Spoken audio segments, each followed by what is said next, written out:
এই দেখো বন্ধুরা, আজকে আমি করবো সবজির মধ্যে সোয়াবিন দিয়ে তরকারি। এর মধ্যে আছে পটল, কুমড়ো, আলু, বেগুন আর পেঁপে। আমি কড়াই দিয়ে দিচ্ছি সর্ষের তেল।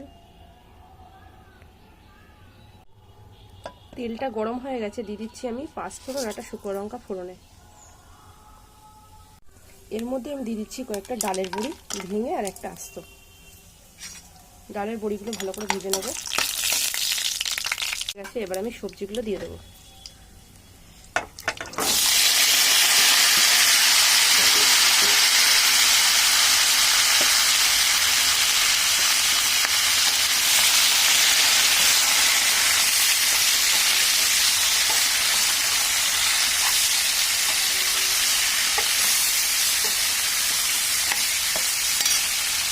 দিচ্ছি লবণ,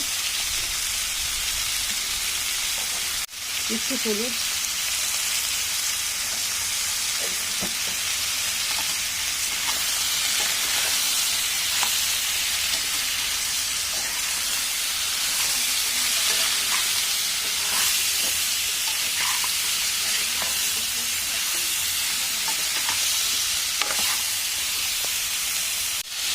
কিছুক্ষণ ভেজে নিয়েছি। এবার আমি দেবো জলের মধ্যে ভিজিয়ে রেখেছিলাম, ভিজিয়ে রেখে চিপে সেই সোয়াবিনগুলো তুলে আমি পিস পিস করে কেটে নিয়েছি। সেই সোয়াবিনগুলোকে দিয়ে দিলাম।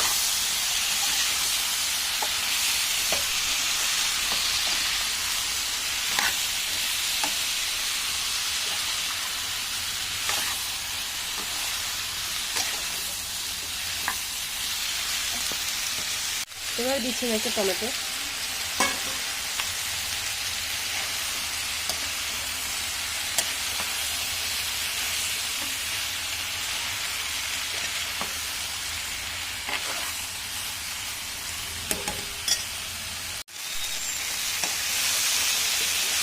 আমি কিছুক্ষণ ধরে সবজিটা ভেজে নিয়েছি ভালো করে। এবার আমি দিয়ে দেবো, এর মধ্যে আছে আদা, জিরে আর কাঁচা লঙ্কা বাটা।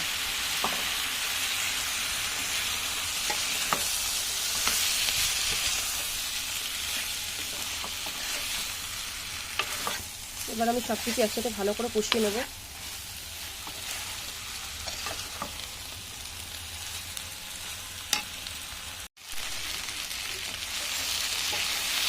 ভালো করে কষানো আমার হয়ে গিয়েছে।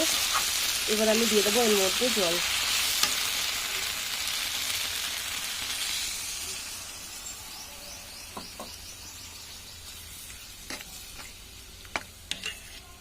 আমি এর মধ্যে আর জল দেবো না, এইটুকুনি থাকবে। এবার আমি তরকারিটা ঢেকে দেবো।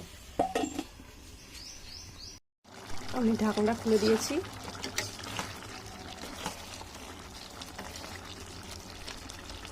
কতটা গাঢ় হয়েছে তরকারিটা। এবার আমি দিয়ে দেবো কিছুটা আমুল দুধ গুলে।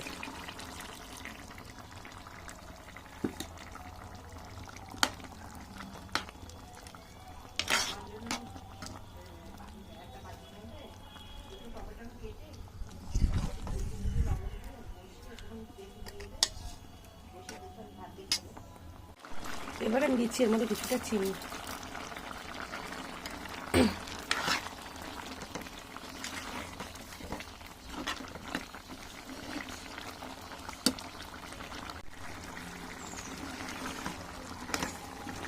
আমার কিন্তু রান্নাটা প্রায় হয়ে এসছে। যারা নিরামিষ খাও তারা এইভাবে রান্না করে দেখতে পারো, এক তরকারিতে তোমাদের সব ভাত খাওয়া হয়ে যাবে, খেতে খুবই ভালো লাগে। এবার আমি তরকারিটা নামিয়ে নেব।